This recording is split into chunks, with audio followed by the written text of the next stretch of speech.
training partners.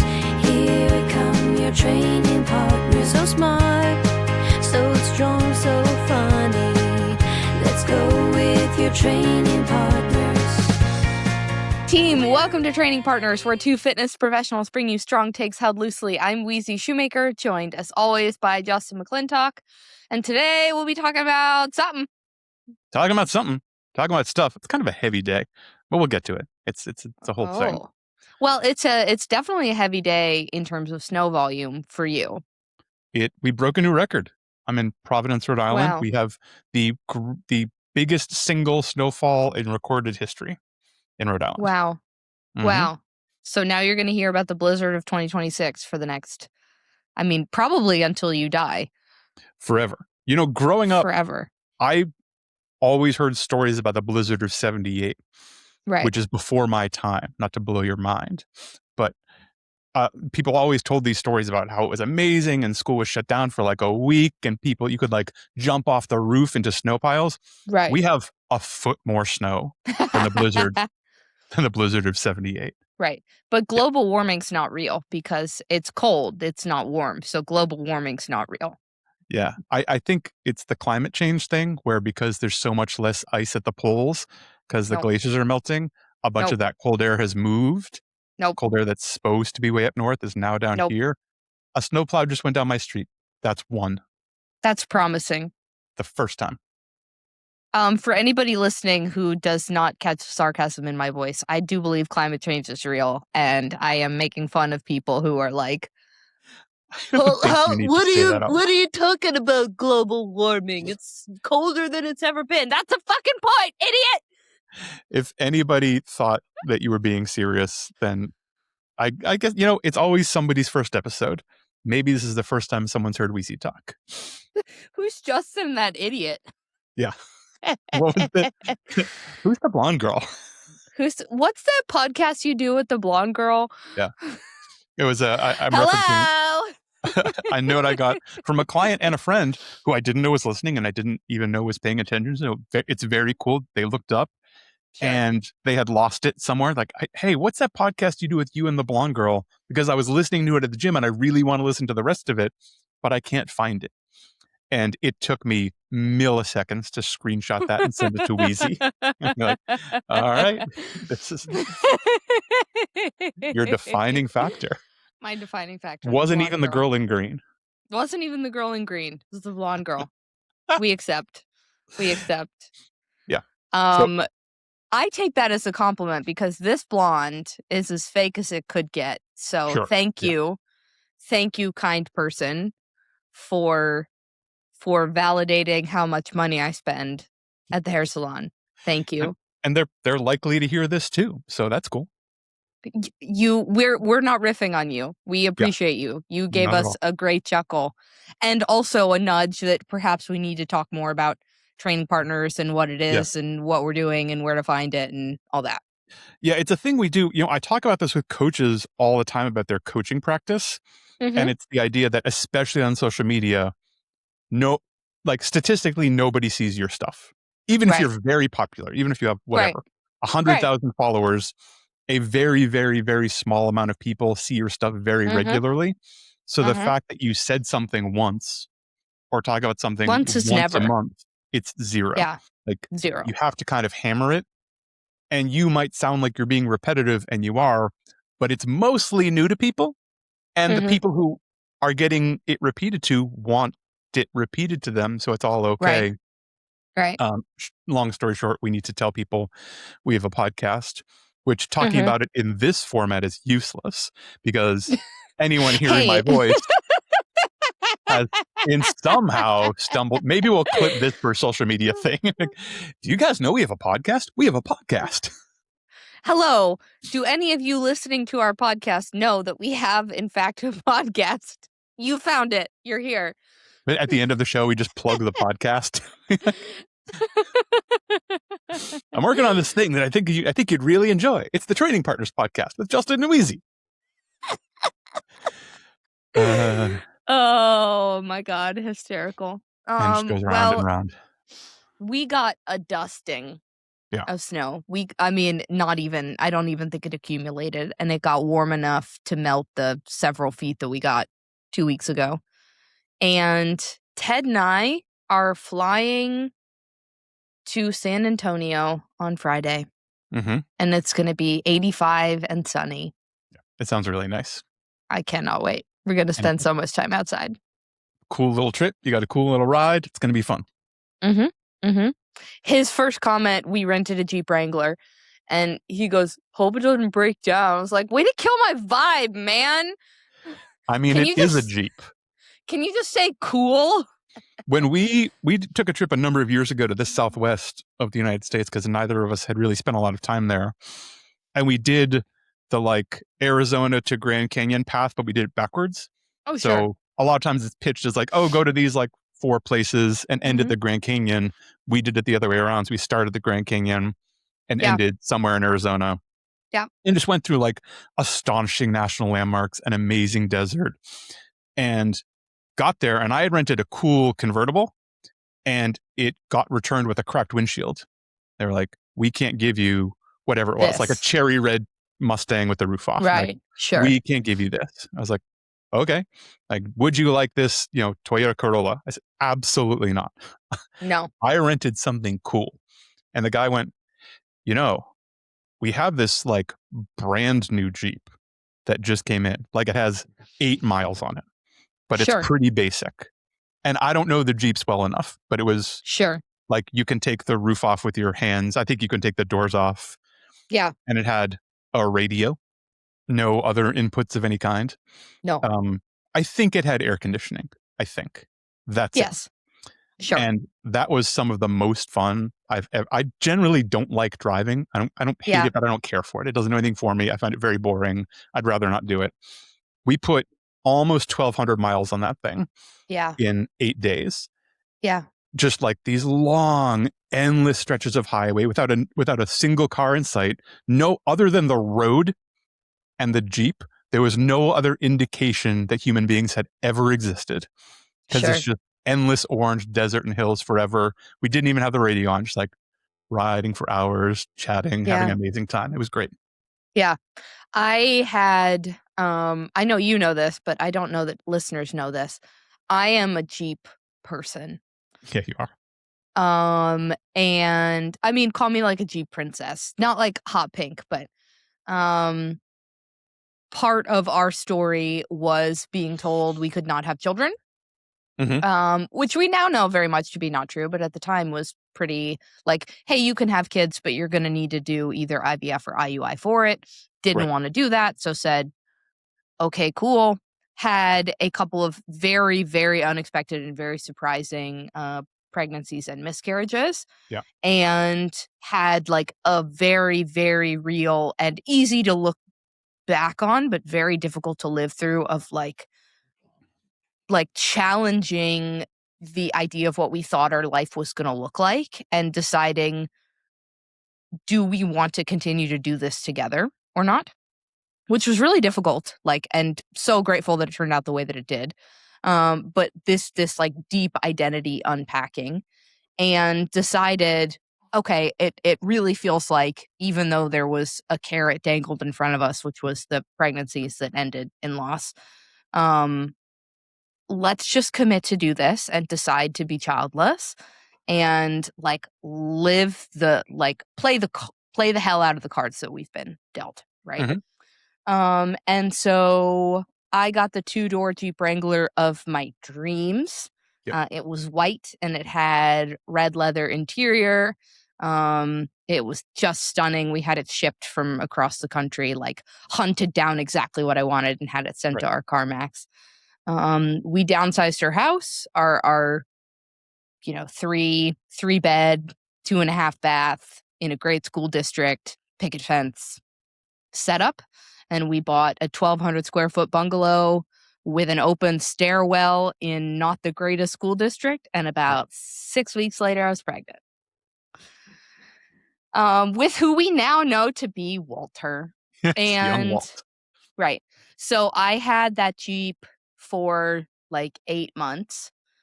And when we sold it, I sat in the driveway and cried and like watched it drive away. Yeah. I was devastated.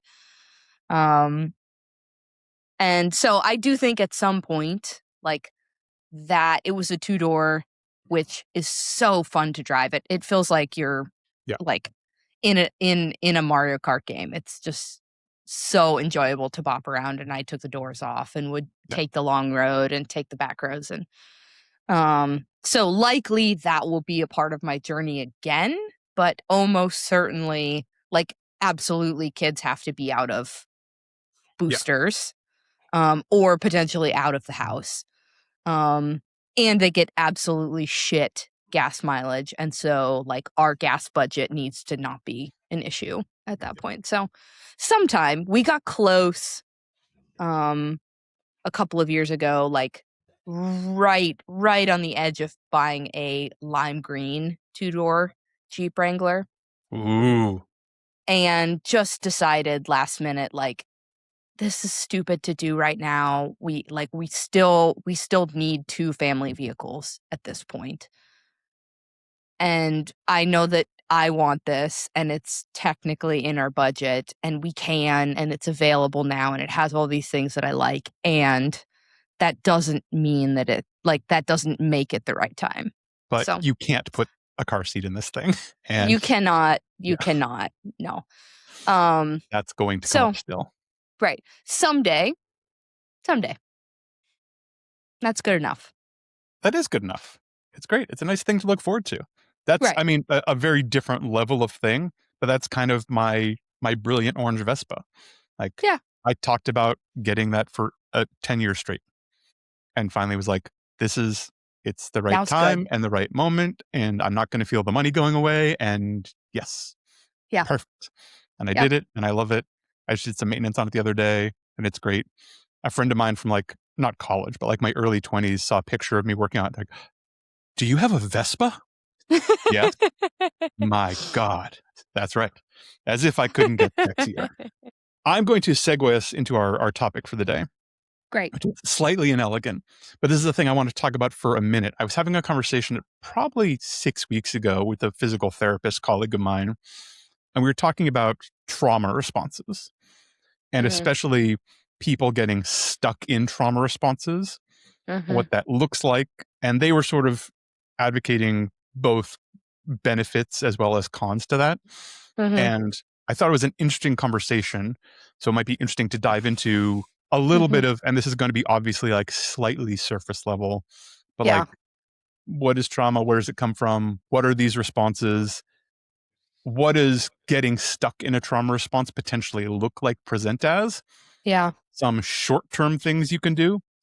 And then really kind of the point where I was leading to is some longer-term stuff we can do with people like us, including like actual things you can train at home, in a gym, very straightforwardly, in like a structured, progressive way that will actually improve how you deal and respond to trauma. Great. I love it. Let's do it. This is not my usual style. I've got like just a pile of medical journal citations and all that other stuff.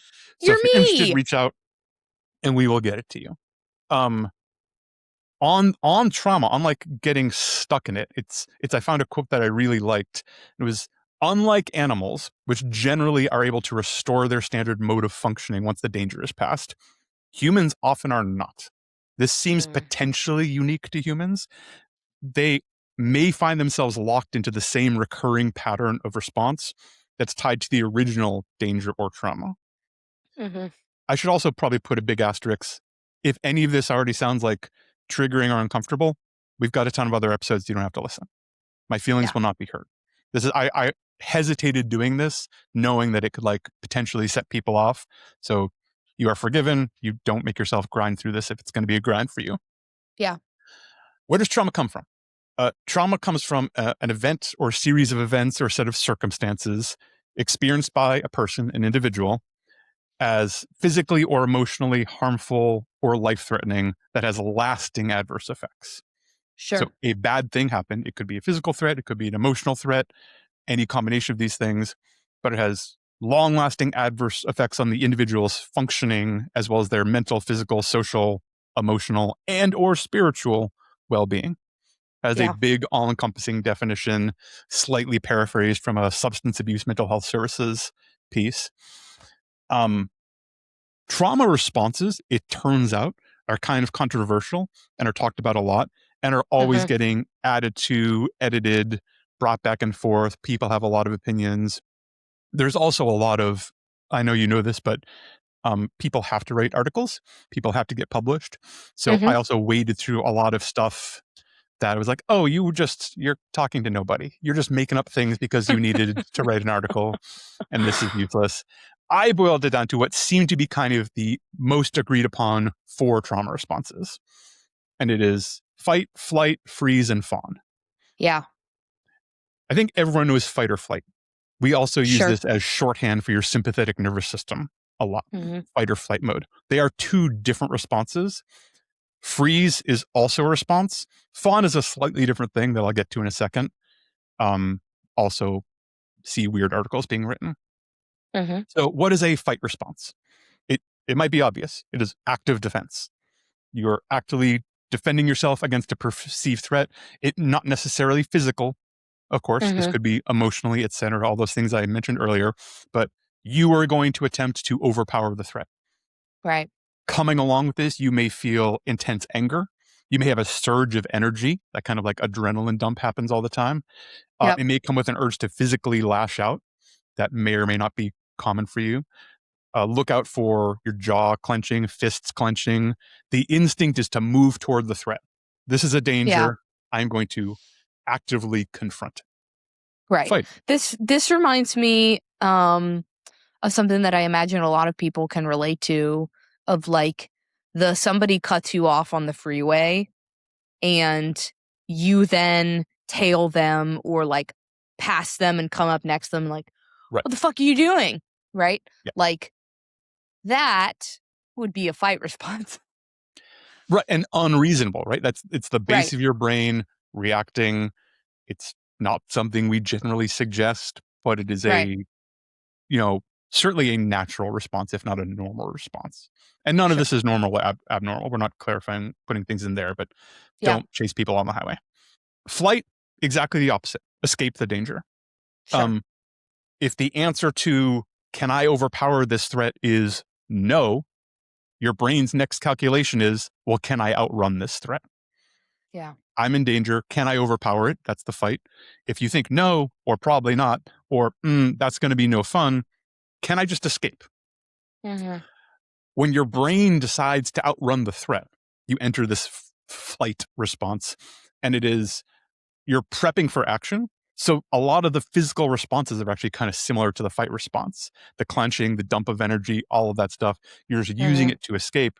It is directing all of that energy away from the threat to your escape route, escape plan, as opposed to at the threat, if that makes sense. Yeah. It's the same amount of energy, but in an opposite direction. Exactly right. Like a ton of trying, a ton of energy. I need to get out of this situation by any way possible.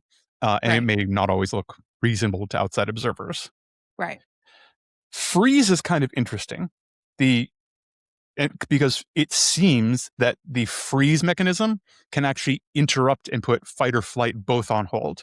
It can get in the way of both of those and kind of overpower it. Sometimes this is called attentive immobility. It's related. There's some other stuff like tonic immobility is related to this. When fight or flight don't work or is perceived to not be, a viable route, people might freeze. You can't overpower and you can't overrun. Your brain now has to divert to the next best survival technique. It is often thought that freeze is sort of evolutionarily similar to playing dead. Well, I'm just going to stay still. So maybe the danger won't notice you. During a traumatic event, the freeze response can feel like your body is rigid and you're stuck in place in the middle of the original traumatic event. Your heart rate might actually slow down because your body starts preserving energy. Your breathing might actually slow down. All these things can look like a calm, still person to the outside. You might feel physically numb, which it is believed is your body helping you survive by stopping you from experiencing the full impact of whatever the threat is. It is a really common trauma response. Mm-hmm. It's also really common for people to feel a lot of shame looking back on entering that freeze response. And, Right. these are people who get asked why they didn't do anything when presented with a threat or threatened or attacked physically, emotionally, etc. Well, why didn't you do anything? The fact is that you did. You Right. responded, your body responded, your body helped you survive in the best way it knew how to. It's Right. just, it doesn't look like much from the outside, so it can get mischaracterized in a lot of ways, but it is a valid, incredibly normal trauma response. Right. Last one is usually called fawn, and I strongly believe it's called fawn because we already had fight, flight, and freeze, and people were like, well, I need an F. I need an I F need word. an F. There's a decent amount of recent literature pointing out that fawn is also uh, the name of a female animal. And a lot Mm-hmm. of the older literature around the fawn response gets kind of lumped in a way that is critical of women in general and like as Sure. a female only response. So I didn't make this up, but I like the tend and befriend response, which is Sure. both sides of the same coin. It's the same thing, just a different way to say it. But I like tend and befriend. It's the taking care or seeming to take care of the aggressor or stressor. So Right. the tend and befriend response usually occurs when all other options are unavailable. It's also usually a response to a long-term threat, Mm-hmm. especially a relational threat. This Right. is super, super common in abusive relationships, be it a partner, family member, trusted person in the community, things like Yeah. that. But a long-term ongoing threat, the tend befriend response is them, one, the traumatized person trying to appease the threat to make it less likely to pose a risk to your safety. Yeah. How nice can you be? How much care can you take? How much can you appear to be on the same page to decrease the risk of you getting hurt again, continually being hurt, maybe being hurt less badly, things like Right. that. Right. Um, Outside of the context of a threat, sometimes this looks like difficulty with people pleasing, avoiding conflict, Mm-hmm. sacrificing your own needs to benefit others. Might be very difficult to say no and set boundaries in lots of things. This Right. can, and all of that can also create its own vicious Right. cycle of abuse. Well, I think for this type of person, if somebody is stuck in a fawn response, somebody else enforcing their own boundaries who maybe is not stuck in one of these trauma responses can feel like an attack. Exactly. Yeah. And getting stuck is a real problem, and it happens commonly. It's also something we can kind of be on the lookout for. And Mm-hmm. not that, people like you and I certainly don't diagnose anything, but No. being aware of these responses and being able to recognize what potentially is going on is useful. I'm never going to Yeah. even pretend to diagnose somebody, but if I notice these things, or if you notice them in yourself, it might be easy to ask a couple of further questions to get to the bottom of things and make sure that everyone feels safe and start Right. changing the path forward. Right. So getting stuck in your fight response is maybe what you would think. You might be more irritable, you might be really tense, you might be more argumentative than usual. This is your system is ready to attack. You are going to attack stuff whether or not it seems as a threat. And Yeah. this, like your road rage example earlier, is a really good one. Lashing out at potentially very small things that actually aren't a big deal. It's really buried in something that happened in the past, most likely. Getting stuck in flight, you might feel super restless, like exceptionally restless, really fidgety, really tense. You might take excessive measures to avoid thoughts and feelings about the traumatic event, and this Mm-hmm. could look like suddenly an intense focus on a new skill or a new project or a new hobby or something like that. I'm going to throw myself into this thing and let it consume me so I don't have to spend any other time on this other Right. thing. Right. If Um, my cup is so full of liquid B, I will not have any room for liquid A. yeah, exactly. So like withdrawing, escaping, ignoring other things to the detriment of other things in your life Right. as a response. Right. Stuck in freeze it often feels kind of incapacitating. Like physically incapable of moving even though you want to. People often experience some disassociation, like you're not completely present, you're separated from yourself. People around you might describe you as like spaced out, zoning out, distracted, depressed, feeling paralyzed, or feeling like you're unable to take simple actions or take action on simple tasks can all be associated with this. Right. And getting stuck in tend to befriend is unfortunately tends to be ongoing, but chronic over apologizing, chronic inability to set boundaries, paralyzing feel of rejection, all of those kind of things show up when you're stuck in tend to befriend. Yeah. I think really important to say at this point, the whole list of things and symptoms, whatever I just read, some of them probably apply to someone who's listening right there. A bunch of them apply to me. That doesn't mean you're necessarily stuck in a trauma response, but people who are stuck in a trauma response exhibit these things. And it's a sign. It might be all flag waving, be like, hey, is something going on? Should we explore this? I think this might be worth exploring. So again, don't diagnose yourself unless you're quite sure what's going on. But these are good things to look out for. Right. I had a conversation with one of my clients this morning to this end where a comment was made about, like, essentially, if something doesn't feel really, really hard and complicated, I don't really see the point of doing it. Totally. And so dug a little bit deeper to, like, of course, still staying in my lane as a fitness professional and not a therapist, but like, hey, do you feel like that in other aspects of your life? And the answer was, yeah, if something feels easy, there's something wrong with it. Like the other shoe's about to drop. Like, so that might be worth exploring with your therapist, who I am not. Right. And like, it can be really, really easy as a coach to kind of like cosplay as a mental health practitioner. Yeah. You are not. No. I am not. Nope. But pointing that out and saying, hey, can you see that this feels a little easier than it did last week? And that's also okay. And got to a point where it's like, yeah, actually, I maybe with this thing don't need to be running into a brick wall. I'm like, okay. Can you see how that might transfer to other areas of your life where you are perhaps the architect of chaos in your life? Right? Like, can you see other places where maybe you're making things harder than they need to be just for the sake of it feeling hard? Harder like, for harder sake. Oh, shit. Like, yeah, that's a good place to start. Great. Great. Now take that to your therapist because I just hit, I'm kind of out on the end of a pier here. I'm not going any further. I'm not jumping in the water. Can't help you with it, but really good at noticing. Which is part of it, right? And that's like the ongoing joke of like, being a trainer is, 4% training and 17% therapy and 15% medical professional, all that. Like, we're none of those things, but we're a little bit, we're going to notice things first. Right. And maybe by asking some good questions, guide you in the direction you should go with the professional you should be working with. So let's say you are stuck in a trauma response or you're noticing a trauma response. You're having one of these indications. What do you do? What can you do?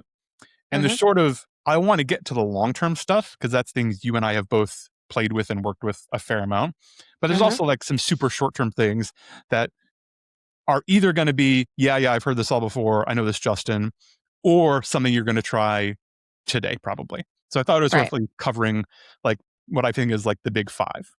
Sure. And it is somatic stuff. So physical, like cold water on your face, hold ice in your hands, like physically, like making your hands cold, stomp your feet up and down, like bringing focus back to your physical body, especially in that like freeze response. But these work for any of these potentially. Reorienting. I like this a lot, which is saying out loud, I am safe right now. My name is Justin. It is 2026, and I am in my office in Providence, Rhode Island. So you don't say exactly that, but my name is fill in the blank. My name is Justin McClintock. I am safe. My name is fill in the blank. It is name the year, and I am in name your location. Like bring yourself back to where you are You are not wherever the thing happened. You are not somewhere else. You are not in your daydream. Where are you right now? Like that kind of focus. Sure. Related, the 5-4-3-2-1 technique, which is the look around, name 5 things you can see, 4 things you can touch, 3 things you can hear, 2 things you can smell, and 1 thing you taste. Like, and what's going on right now? Not that I could smell that, but what are 5 things I see? Oh, light, camera, picture, desk, box. Okay. What are 4 things I can touch? Oh, and on. And which is another kind of reorienting, but bringing yourself back to the present moment and aligning all of your senses with the present moment. Right. A little bit of self-compassion helps a lot. Like acknowledging that you're in response and say, this is a memory of danger, but I'm safe now. That can be a very powerful sentence to say. And finally, good old box breathing, which I know you and I use all the time with people, but just you use whatever numbers you want. The easiest way is a 4-second inhale, hold it for 4 seconds, a 4-second exhale, hold that for 4 seconds. Yeah. Do that for 2 minutes. And you will watch like your heart rate change and things really start to improve. Yeah. So I think of those as kind of like the big 5, quick and dirty. What can I do right now? I'm having a panic attack, a trauma response, something to do. You can go to it and it doesn't take any tools. It doesn't take any stuff. You can do it basically anywhere, anytime. Right. I also really like a mind body scan. Sure, totally. Yep. Talk about that. Like for me in particular, we talk about the concept of like get out of my brain and get into my body. Right. That can feel difficult if you are very much in your brain and you're like, I'm only in my brain right now. What do you mean? And so I will literally like go toes to nose and like wiggle. And what do I notice there? What does that feel like? What happens if I point and flex and point and flex? Oh, I feel that in my calf. What happens if I do that with my knees? Oh yeah, that's something's happening, right? And go through all of the parts of your body and like, what do I feel? And then at the end of that, like, oh yeah, I'm in my body, not my brain. Did that fix the problem? Absolutely not. But did it maybe bring you back a little bit? Maybe.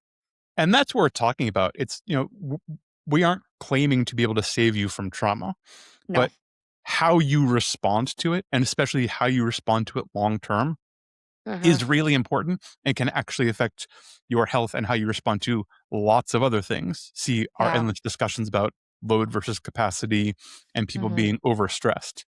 So all of those, including that mind body scan, which I think is really good, are kind of short-term fixes.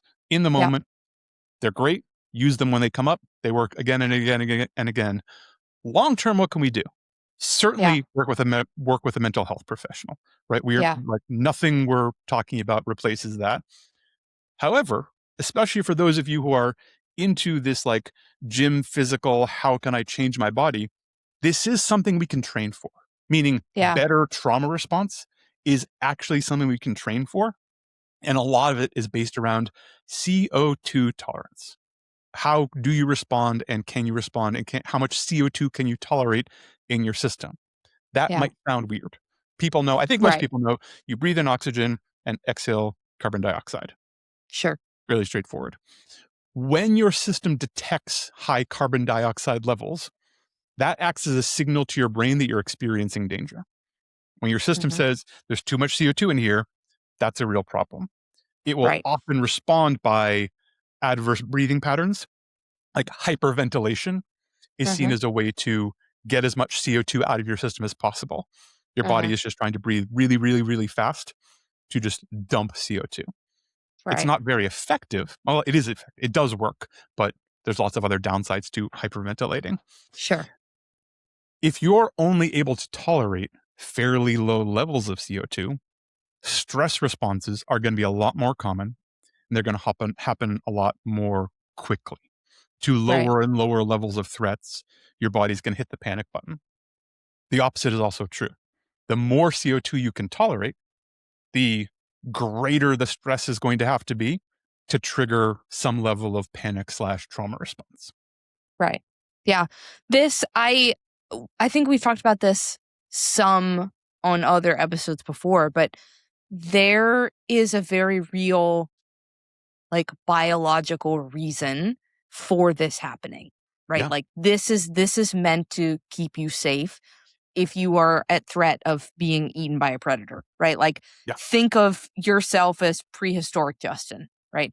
Prehistoric Easy. Justin has just created dinner over a fire next to his cave and realized that a saber-toothed tiger is approaching Mhm. and you need to run for your life. Yeah. Right? Your body goes into one of these responses. Probably it's going to be flight, right? I'm Yep. trying to run away from the threat as quickly as possible. I mean, to be clear, I could take a saber-toothed tiger, but most people couldn't. So let's keep using this example. Right, sure. And so you need oxygen in quickly and CO2 out quickly so that you can keep running for your life. Yep. Right? It would be really inconvenient if you were running for your life if, let's say, you realize I have to take a bowel movement. Right. Right? Or like, oh, I now have an erection. Those would be problems. Mhm. Right? And so being stuck in one of these trauma responses can have very real biological impacts to things like fertility and things like your gut motility and lots of other processes because your body is thinking, hey, I need to work as hard as I can to keep this person safe from this threat in whatever way you decide to choose, almost certainly subconsciously, right? Like Yep. you're not going to be like, I think I'd like to go for fun this time, right? Like that's not the way it works. No. But even if you're not aware of it, your body might slow down some other processes so that it can continue this trauma response to keep you safe from the thing that feels unsafe. Yep. Yeah, exactly right. And that's the improved CO2 tolerance is it greatly improves the efficiency at which oxygen is released into tissues and cells. Like Right. oxygen is in hemoglobin, better CO2 tolerance correlates, improves the efficiency that happens. So you get more oxygen faster and better, the Right. more CO2 you can tolerate. It also directly correlates with reduced feelings of anxiety. It allows the nervous system to remain calm under pressure, and it is avoiding the fight, flight, freeze, or fawn response Right. because of this. And Right. it's cool because you can test it and you can train it. Sure. And I love any practical solution to big, tough problems. There's Sure. lots of things there aren't switches you can pull for everything in the world. And again, this is not a fix all, but it's cool that you can actually train it. Yeah. So the test is really easy. The test anyone can do anywhere. You do need a stopwatch. There's a stopwatch on your phone. But you're going to measure it in seconds. The CO2 tolerance test, you take 3 or 4 big, deep breaths, big cleansing breaths. Then you're going to take a big breath and slowly, continually exhale through pursed lips. So big, and it has to be a continuous exhale. The moment you start exhaling, press start on that stopwatch. And what we want to see is how long can we continually exhale before you need to open your mouth and take another breath in. We'd like to be over 60 seconds. In my experience, the first time a lot of people do this, they do not get over 20 seconds. Correct.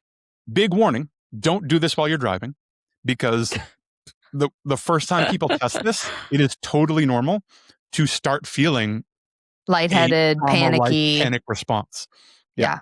You are exhaling, you are in a room filled with oxygen, and it starts feeling like you're drowning. That is your body responding to the amount of CO2 that is building up in your system, being already too much for it, and it is trying to pull the ripcord as quickly as possible. Don't go crazy. Please don't do anything stupid. Don't pass out doing a CO2 test. Open your mouth and take a breath. Again, you're in a room full of oxygen. Right.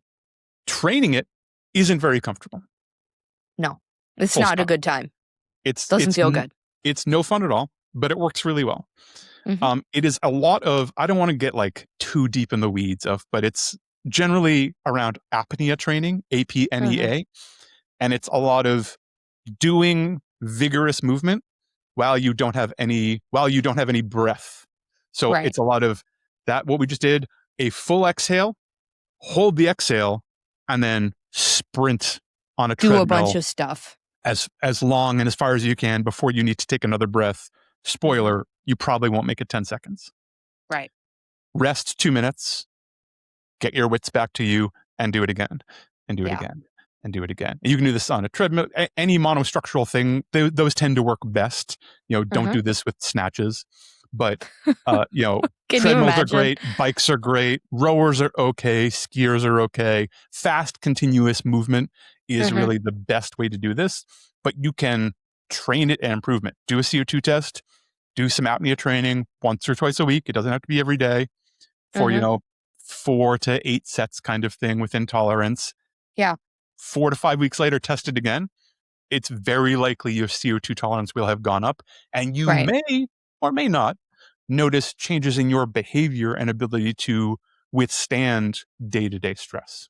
I wonder if you know or remember what your first test result was, because I remember mine, and I remember being so mad.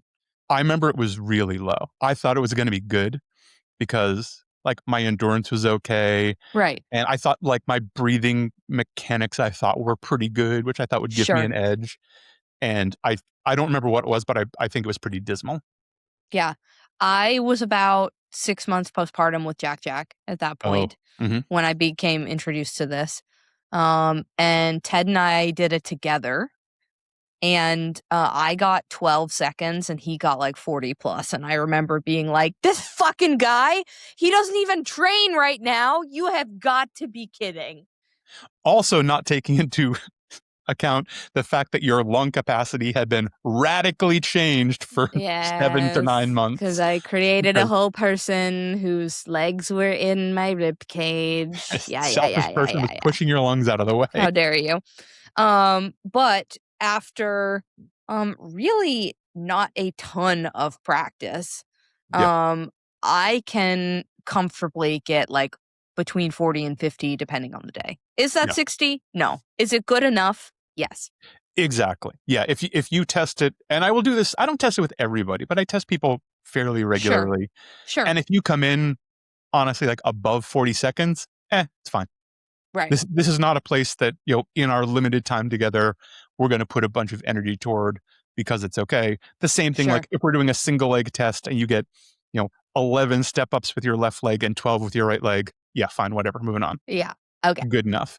But if your CO2 test is 11 seconds, that's more like you getting 11 step ups with your left and 2 with your right. Oh, there's a hole here. We should address this immediately. So I don't want to get too much more in the weeds than we have about apnea training, other than it exists. There's lots of versions of it. It's fairly straightforward. People can do it in most locations. You could even do this walking, running outside. It could also be done with power walking on the sidewalk. Right. With the giant asterisks, don't go too far. You can't win at this. Don't make yourself pass out or do something else stupid. But I think it's interesting that there's physical stuff we can do and train and basically progressively overload your stress response in a really controlled, safe environment that lets you be better at responding to the stress of the world. And that is, we spend so much time making people strong to withstand those stresses of the world. Being able to make people strong in this way and the way their body literally instinctively responds to stress, I think is just this side of a magic trick, especially because it's so accessible. Right. I think and maybe you're going to go here, but what would you say to somebody whose breathwork mechanics are the problem, not the capacity itself? Recognizing that. So, and we're talking about breathwork mechanics, where how do we say this in a really short way? 360 degrees circumferential expansion. So your entire trunk expanding when you breathe. Big, deep breaths. The easiest way to do this is lying on your back on the ground. I actually like using outside props for this. So I'll wrap an ace bandage around someone, or even a towel. You can wrap around yourself relatively tightly. If not that, you can use both hands and press in. We're looking to get to the the bottom sides of your ribs is what we're aiming for. And then you're going to take big breaths. And you want to actively push your hands away, push that bandage away, not up. The sort of myth of belly breathing is a little bit of a miscue that has gotten kind of pernicious. We want your entire trunk to expand in all directions. Also, the reason we're doing it on the ground is because you should be able to feel you pushing the ground away as that expands. So we want to blow this big balloon, this barrel, this trunk up and back down. Most people aren't doing that naturally, which is also why we start on the ground. It's harder to do this sitting up.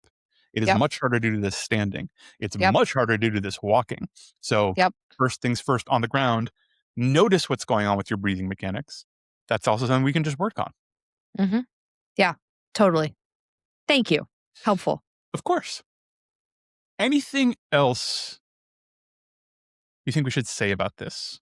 Trauma responses, recognizing getting stuck, and sort of stuff we can do, we can help people with on that end. If somebody is stuck in one of these responses and they're aware of it, you already mentioned this, but I think the most powerful thing that we can do as a transition tool, particularly if somebody has a trauma response related to fitness, is starting and ending sessions with some kind of down-regulating breath work, right? Like starting with box breathing. And it really doesn't have to be more complicated than that. 100%. And box breathing can happen. I've had people do this, people who are insecure or less secure going to a gym. Like, you're gonna walk on a treadmill for 3 minutes, you're gonna box breathe while you do it. No one's gonna have any idea what you're doing, and it doesn't matter. You're going to box breathe, walking at a very slow pace. Just notice what you're doing, notice what you're feeling. Watch your heart rate come down. You're warming up slightly, and you're ready to go. Right. That's clutch.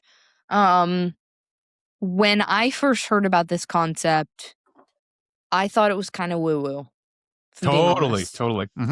And if you're somebody who feels like you're stuck in one of these responses, it can feel so bizarre, and also on the other side of it, so beneficial.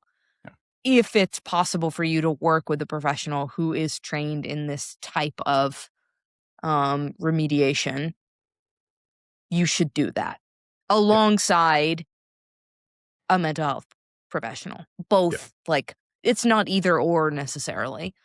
No, it's usually hand in hand. Right. It's hand in hand to a degree. And mental health professionals are people I won't, as opposed to a PT, I will never ask them to send me stuff or what they're working on. They wouldn't tell me anyway, but I would never breach that kind of conversation. But I will offer, like, oh, these are the things we're going to work on, which is intended to help with stress response. Just so you know, that's happening in the background. These are other things we're working on. If that ties in with your work, super cool. Let me know if that's useful. Yeah. Love it. Dig. That was my big hairy trauma piece. Yeah. You've been chewing on this for like 2 months. Yeah, I know. It was on the spreadsheet as like, yeah, this will be next week. And then I was like, yeah, I chose something else. Well, I needed it came a break. up and I was like, I can totally, like, and we've talked about this, 85% of my pieces are, I write 5 bullet points. I know where I'm going. I know what I'm talking about. It's going to be easy. I was like, this is deeper and I need to make sure that my ducks are in a row. And it also seems like the kind of thing, and if I've done this, I deeply apologize, that I could offend someone or seem flippant about what it takes to deal with and respond to trauma or things like that. So I wanted to at least make an effort to have not be what was coming across. So I wanted to put a little more work and polish into it before I just start shooting my mouth off. Right. Tell us in the comments, on a 0 to 5, how offended do you feel by Justin McClintock? Dude, the problem is, this is I think it's going like 4 or 5 weeks, and I'm just gonna get a comment be like, I was too offended, Justin. I was number 2 offended. Like, I wonder what that means. I don't understand anymore. I do really appreciate, somebody DM'd us recently and said, I'm not the fucking sidekick. And that one I do remember. Yeah. Yep. Yep. Yep. That seems like it's sticking around. So I'm maybe not the Blondie will sidekick. take I'm the over. blonde. I'm the blonde girl. Yeah. Who's that blonde girl? The Not the blonde girl on the sidekick. beard That's guy. what. Yeah. Should we do a segment? Let's do a segment. You know where we're going. I suspected. I think I'm ready. Dear listener, I have mailed Justin a box. And it is a box. He's showing it to you. It is a box full of treats that are all protein enriched in some way. And so Justin, one item at a time, is going to taste test the items. Yep. And he is going to rank them from 0 to 10 on the categories of flavor, texture, and macros. Oh. I like that. Thank you. Flavor, so Justin, texture, macros. Flavor, texture, macros. Okay, so I have not opened this box yet. So I have my trusty He has knife no out. idea. I'm going to open this box and not cut myself open on a What's podcast. in the box? What's in the box? God, that's such a good moment. Such a good moment. Nope. You did a great job packing this up, by the way. Thank you. It's because I'm an anxious person. Very reasonable. Very reasonable. You've been threatening me with this segment for quite a while. I know. It took me a while to physically get a box big enough because I didn't want to go out and buy a box. Sure. I needed a box to find me. And this one did. Okay. Oh, we've got all kinds of stuff. We got some stuff. You can show it off. Yes. There are a few palate cleanser treats in there, which we won't make you test on camera. Understood. Is there an order or should I just pull stuff out? You can pull stuff out, and then I'd just love if you'd Vanna White it for us. Give us a little descriptor. If you don't have the video feed, this is probably worth it. So we have, looks like Quest Original Style Protein Chips, sour cream and onion. Yes. Good news, I am a sour cream and onion chip fan. Wow! So look at that. This should appeal. Let's start first things first. For those of you in the audience who have misophonia, you're going to fucking hate this. So I don't know how to... You're just going to probably hear some chewing and a little bit of dead air. I know we're not talking appearance, but they don't look bad. They don't Okay. It's kind of a funny shape. Mm-hmm. But does that focus? There we go. Oh, yeah. It's got some speckles to it. Yeah.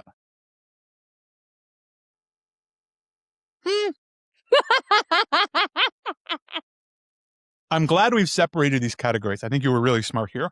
Thank you. I'm going to have one more. Okay. Wow.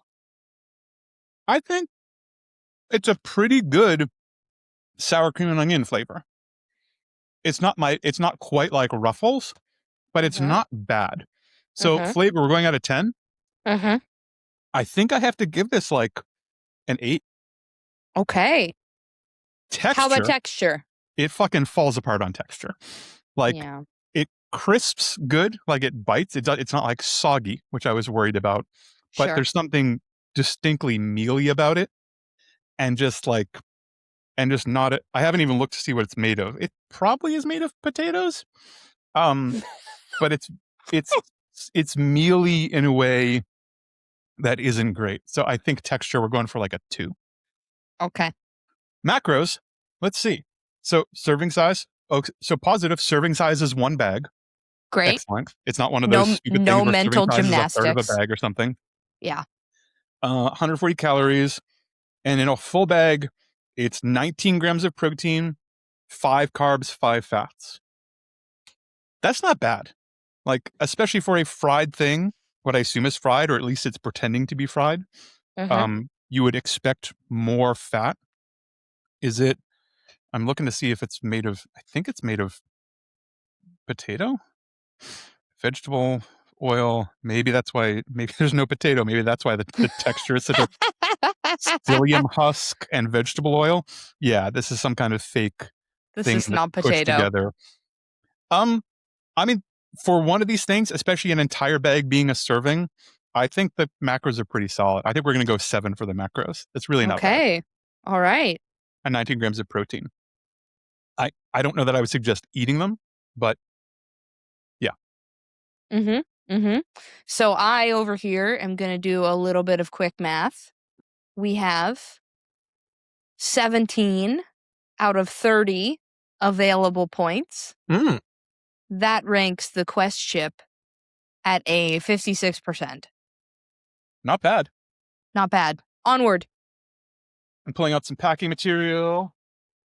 Reaching in. Oh, I think this is just for me. That is just for you. However, please be aware. This is the brand Joyride candy. It does have a lot of fiber in it. Maybe don't eat the whole bag unless you really want to have an experience. Oh, wow. Yeah, it does have a lot of fiber in it. Yeah. 12 grams of fiber for 6 pieces.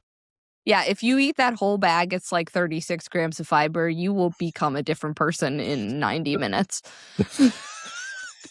I'll become less of a person in 90 minutes.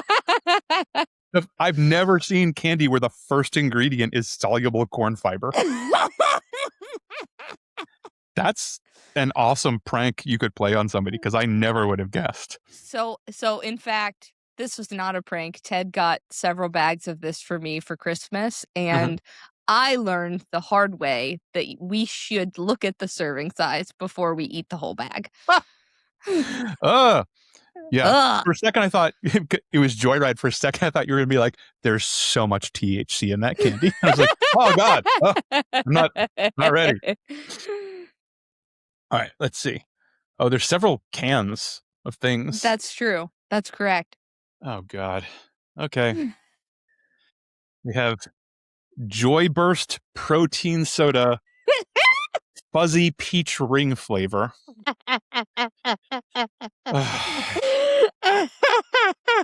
It seems impossible that this is going to be any good. All right. Let's get the...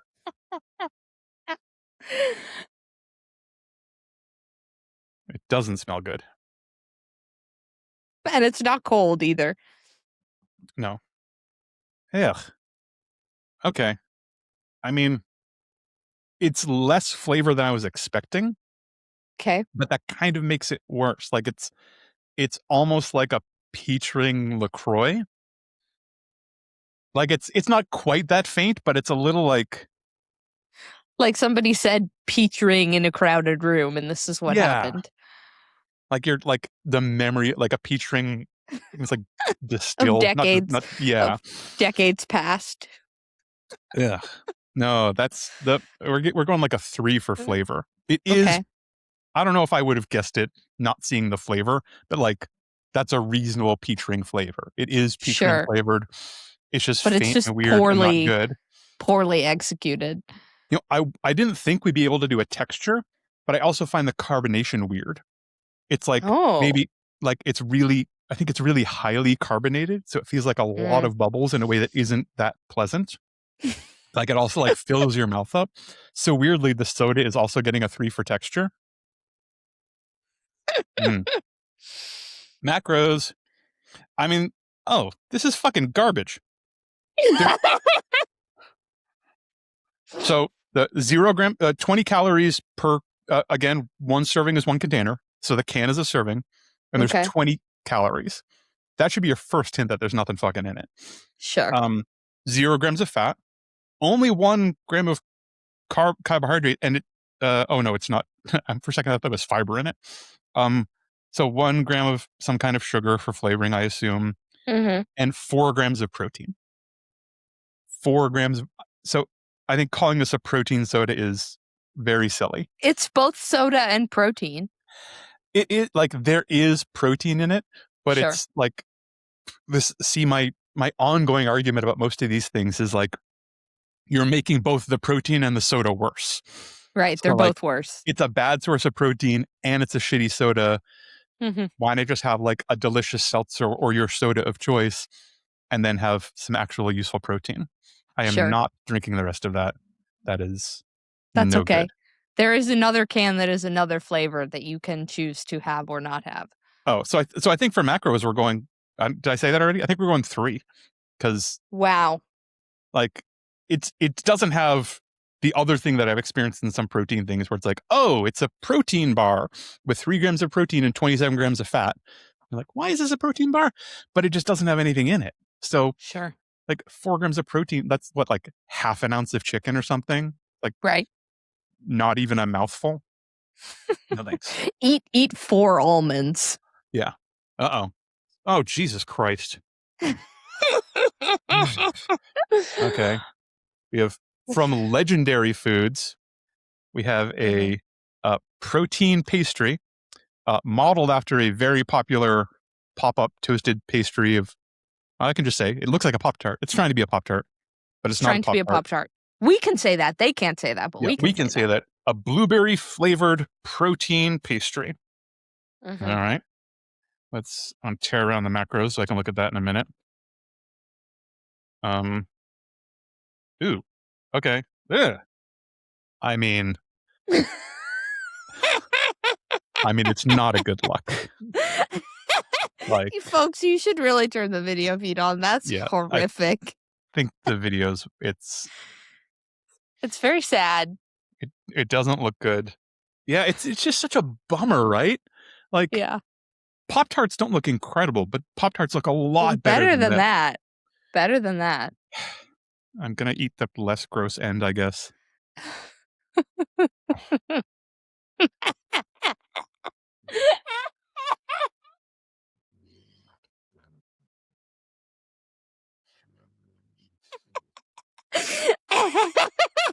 Your face is just absolute despondence. I got sadder biting into it. Like the act of taking a bite. I'm going to check the macros for sadness because it feels like there's a bunch in there. Oh my god! Now, in trying to be fair, I didn't heat it up. I don't have a microwave in the office. It wants me to microwave it for 10 seconds for the next level experience. Sure. Filling and icing may be hot. I didn't do that. The flavor's terrible. And it's not like, it's not blueberry. I don't know what it's just like fake sugar mealiness. Right. I think we're going like a 2 for flavor. I wish I wasn't tasting it. A 2 for texture. Worse than the potato chips, just like this mealy, grimy. The filling is so unpleasant and goopy. It's not even nice to hold. Like, I don't like holding it. Macros, I don't know. Let's see. Oh, here we fucking go. Okay, so serving size is 1 pastry. That's good. Great. 180 calories, which is not nothing for this little guy. No. Like, it's only, it's, like a bare hand but it's, you're not going to be full after this. No. It does have 20 grams of protein. Okay. Pretty good. It also has 22 grams of carbs and 9 grams of fat. Oh. I think that's a lot for what is supposed, if the point is protein. Like, this is like a protein supplement. I think it falls down hard on the macros. It's a lot of carbs and kind of a lot of fat to bring along with something that, again, like, is so not worth it. You could eat a full 6-ounce sirloin for practically those macros. Almost exactly those macros. And that would be close. But you wouldn't have all the carbs. You could also have like some delicious vegetables with it. And it would also taste like steak. Not it would taste like steak or salmon or tofu or something that's delicious. Like, everything about this is a bummer. And I'm reading the ingredient list and I don't see sadness, but I'm telling you it's in there. Okay. How would you rank it on macros out of 10? I think it's a 2. I think this is in that camp of, like, yes, it has some protein. I'll give it a 3 because it does have 20 grams of protein. It's not unlike the soda, which kind of had almost no protein. It is delivering on the protein promise. It's just bringing so much other stuff. It's almost like having, 2 giant spoonfuls of peanut butter and calling it a protein supplement. So that puts us at a 23%. Yeah, I think it's probably Accurate. There's a big bag. What the world? Okay. Is it cloud? Is it cloud? Cloud. It's Cloud spelled cloud. Khloud. Justin, why is it spelled Khloud? Cloud. I don't know. Whose product is this? Who possibly could have made? Is this a Kardashian thing? Yes, it is. God. This is Khloe Kardashian's Cloud. You didn't tell me we were doing Kardashian stuff. I told you we were doing protein stuff, and I didn't want to give you any more information. This is Khloe Kardashian's protein popcorn. Oh, yeah, it's signed on the back. Look at that. Well, allegedly signed. So I'll read what appears to be Chloe's statement. At Cloud, we believe that nutritious should still be tasty. Our flavorful snacks are full of only the good stuff, zero fluff. They are delicious, crafted with protein, and always made from real ingredients with no added or artificial flavors. With Cloud, you can expect more from your snacks. Okay, so simple ingredients you can pronounce, naturally derived complete protein, made with olive oil, full flavor and taste. I am okay. Let's see. Yeah. Did I ever tell you I worked with Paris Hilton when what's her name was her assistant? I did not know that. Yeah, briefly. I didn't know who the assistant was. Okay. Yeah. Nobody did then. It does just look like popcorn. So that's good. Okay. Hold on. Man. Is it good? No. No. This is allegedly white cheddar flavor. Now, I'm not like a snack protein aficionado. When I have popcorn, snack popcorn aficionado. When I have popcorn, usually I like to make it at home on the stove. But I was thinking of Smart Food. And especially, I have very fond memories of the white cheddar Smart Food being really tasty. I think Smart Food, I think it's called Smart Food because it's allegedly healthy in some way or was originally marketed that way or something. Sure. And that white cheddar is being so delicious and yummy and like gets stuck in your fingers and you want to clean it off and lick it all off. This has none of that joy. Okay. Like significantly less flavor. I do believe it's made with olive oil, and that's not I think a little olive oil comes through, and that's not unpleasant. So flavor, it's like faint but not offensive, but just disappointing. So I think we'll go for a 4 on flavor. Okay. How's the texture? Textures are real letdown. Like it looks like popcorn, and it tastes stale. Honestly, like it doesn't have any of that the crisp and the pull, and like it just kind of falls apart and is really unsatisfying to chew. It was a completely sealed bag, so I don't know why it would be. So I assume this is how it's supposed to taste.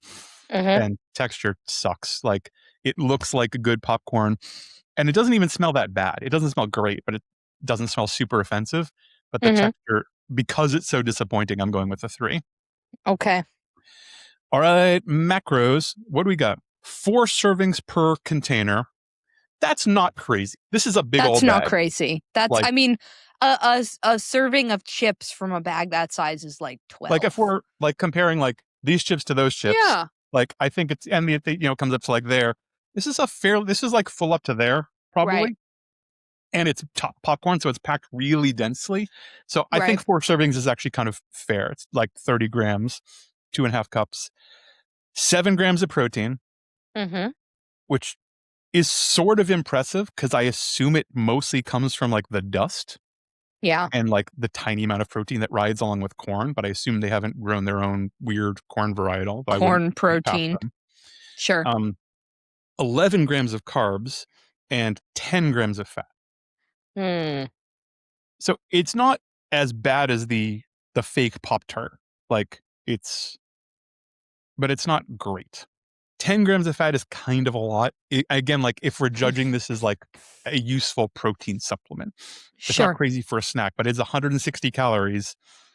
11 grams of carbs, 10 grams of fat, only 7 grams of protein. It's has less protein than anything else. So I think we're gonna.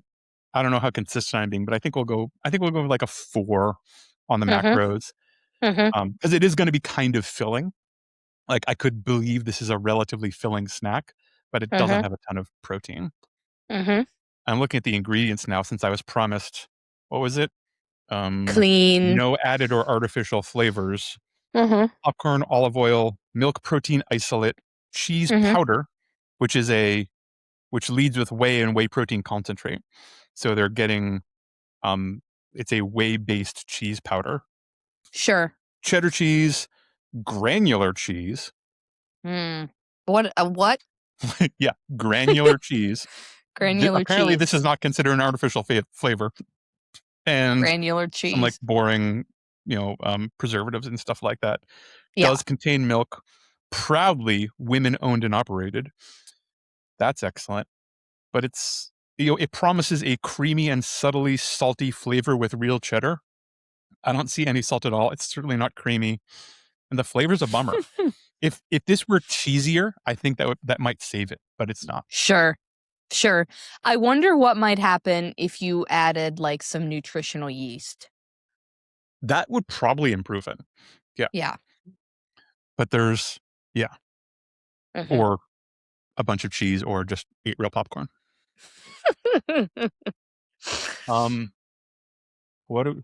Excellent. This is for me. I'm so happy. That is for you. Scandinavian Summers, a Trader Joe's classic.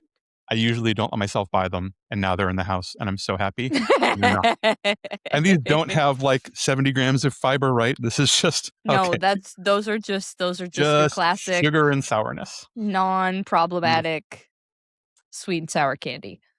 Okay. Oh boy. Huh. Okay. So we've got a Quest. I'm trying to make everything focus. Is that focusing? Can you read that?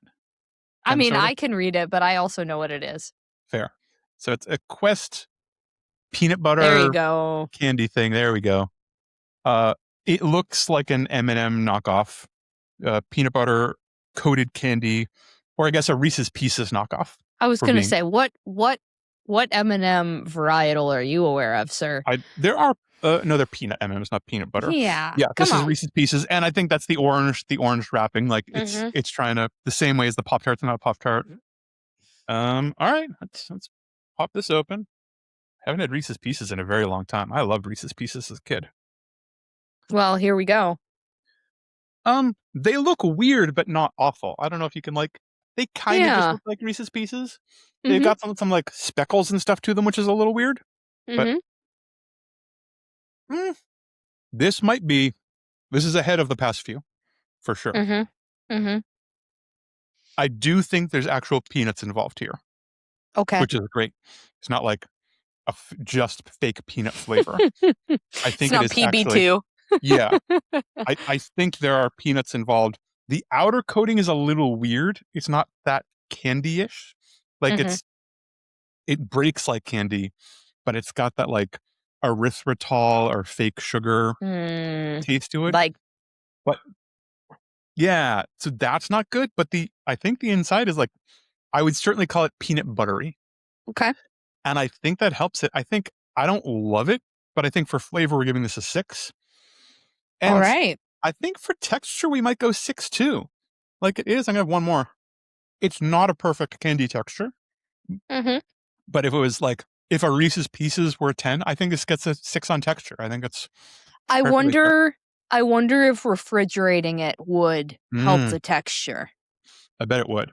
Or imagine putting this on top of ice cream, maybe. I think you could get away with that as putting on top of your fake protein ice cream with fake other stuff. It wouldn't be that bad. Sure. Macros are hidden under this label, so it's going to take me a second. You can do it. Hiding it on purpose. So let's see. You have to peel this thing away to get to it. Okay. So again, serving size is a whole pack. Great. Which is not what I was expecting. I mean, this is a smallish pack, but I was sort of thought this was going to be 2 or 3. Yeah. So one pack, calories 170, 10 grams of protein, 25 grams of carbs, 12 grams of fat. So this, like, again, those aren't great. Like, so as a protein source, it's only 10 grams of protein, right? So not even like a full serving of protein. It does kind of pass muster as a candy. Sure. And I feel like that changes my rating of it a little bit, as opposed to like the protein Pop-Tart is kind of passing itself off as a little bit of a meal. Like, right. it's candy. Like, this is a treat. This is a silly snack. This is not something you'd be like eating gobs and gobs of. You wouldn't have this for breakfast kind of thing. So I think it gets a little bit of leeway there, even though it has maybe the most fat of anything we've tested so far. I think macros, we're going to give this like a 5. It's not a complete serving of protein. I imagine this potentially, like, for the chocolate and peanut butter lover, like, put this on your overnight oats right before you eat it type thing. Especially if you're doing like a handful. Like, it's nice. It'll add, a handful will give you, 4 grams of protein kind of thing. Sure. It tastes okay. It's that peanut buttery thing. Sure. It's okay. And it's not horrific, but I don't want it anymore. I think this is the last thing.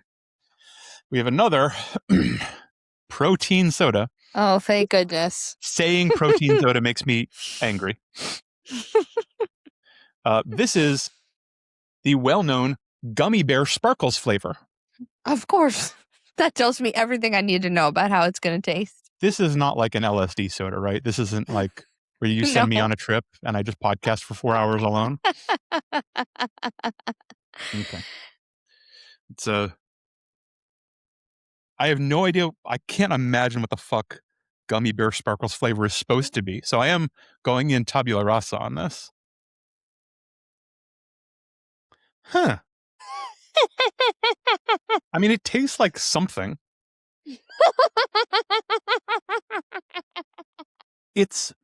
This is better than the peach ring soda. Okay. That's for sure. Okay. I still don't know what Gummy Bear Sparkle flavor is. It's got like the can is mostly purple, so I'm like reaching for like a grape or a cran thing or so it's again like it's a more forward flavor than the peach ring was. It's kind of an indistinct flavor other than sweet candy. Yeah. But maybe that's the point. I hate that less than like almost a peach ring. Sure. Like, it's kind of in that like purple drink or orange drink category. We're like, right. Oh, like, yeah, what is this? It tastes like just green. Purple drink. Yeah, like green Kool-Aid, Ecto Cooler growing up. You're like, oh yeah, it's green flavor. Tasty. So flavor, I don't remember what I gave the peach ring soda. I think flavor, this is like a 4. Like, I can't imagine ever craving this, but I'm not furious that I drank it. Like, texture, I remember it's got the same like weird, I think slightly overcarbonated or maybe undercarbonated, something where like the bubbles aren't great and it almost feels like it's filling up your mouth. So did I give the last one a 2 on texture? You gave it a 3. You gave it a 3 out of 10. It's the same feeling, so I'll give it a 3 out of 10 on texture. Sure. Macros are the same bummer. So only 20 calories in a can, so not much to it. Contains no fruit juice. 1 gram of carbohydrates, 0 grams of fat, 4 grams of protein. So, like, I think because it kind of isn't delivering on the promise that this is back down at that, like, a 3 for macros. Because, like, almost anything it's not doing what it said it would do. No, almost anything else will taste better, and there's basically no benefit. So, you've made the soda worse and you're not actually getting very much protein. And I imagine it's not cheap. Though if you are desperate to taste Gummy Bear Sparkles, as far as I know, this is the only way on the planet to do that. I've never run into it before. So no. This is actually available at Costco, so I have so many more. So many more. Oh, this is a good time to ask. Have I shit on anything you love? Did you give me anything that you were like, these are actually my fun snack or something? No, we actually, we align, and I would love to do a grand reveal of the overall rankings. Yeah, we should absolutely do that with you also. Yes. So based off of your rankings, at the bottom of the totem pole, we have the legendary pastry. Yeah. Charading as a Pop-Tart and just falling short. 23% satisfaction. Next up, we've got the protein soda in the flavor peach ring. 30% satisfaction. Very, very slightly above that, Gummy Bear Sparkles at 33%. Mm-hmm. Cloud protein popcorn, 36%. Cloud. And then tied at 56%. Oh my goodness. Is the Quest peanut butter bites and Quest sour cream and onion chips. Wow. However, I think it's notable to say that the fake Reese's Pieces rank more consistently across the board. You gave it a 6 in flavor, a 6 in texture, and a 5 in macros. Yep. Whereas the chips, an 8 in flavor, a 7 in macros, and a 2 in texture. So if you're listening to this and texture is really like a very important piece for you, do not try the chips. Yes. No, it is. Avoid the chips. It's a tough chew. I'd say it's a tough chew. It's a tough, yeah. It just doesn't feel quite right. This was an enormous amount of fun, despite the rage that it caused. And I cannot tell you how much I appreciate you going through all of the work to get this together. And the only way it would ever happen, have it hand delivered to my front door. So I'd actually do that. Because it wasn't going to happen any other way. Right. So I'm having like premonitions of a future episode being all about fiber and doing a fiber episode and then subsequently a fiber segment. I think that's a great idea. And we just have to clear the calendar. Hey, Justin has to take all of Thursday off because Wednesday recognize what we're getting into. It's like, no, I can't have any calls or any. No, I just need time. My wife wonders why I have taped off access to one of the bathrooms. Like, you can't go in there. I don't know when I'm going to need it, but I know it's coming. I'm doing an experiment. It's like covered in orange dust from some bullshit. Crying on the toilet. Oh my God, team. This has been Training Partners. I'm Weezy Shoemaker. That's Justin McClintock. We'll see you next time. Later, gang. Here come your training partners. So smart, so strong, so funny. Let's go with your training partners. We're ready to shine together.